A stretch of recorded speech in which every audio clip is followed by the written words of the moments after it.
Folks, in this video I'm going to be teaching you guys how to draw the circumscribed circle to a given triangle.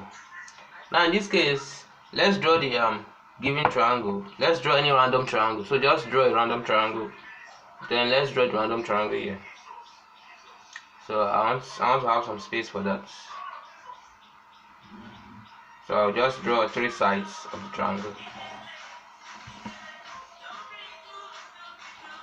Now the reason why I said this is a random triangle is that there are no unspecified dimensions, but it is just a triangle. Now let's call this A, B, and C.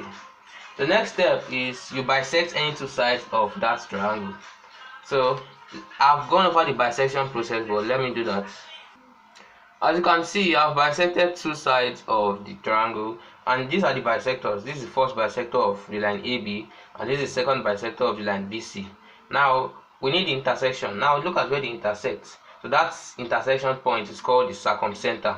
So that is what is going to be used to draw the circumcircle of the triangle. So put the your sharp point of the compass on the circumcenter, and then open it to meet any of the vertex of the triangle.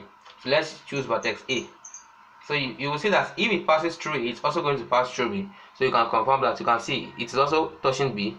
So if you swing it to C, you can see it's also touching C. So that shows that it is the correct point. Now all we need to do is we need to trace the part of the circumcircle.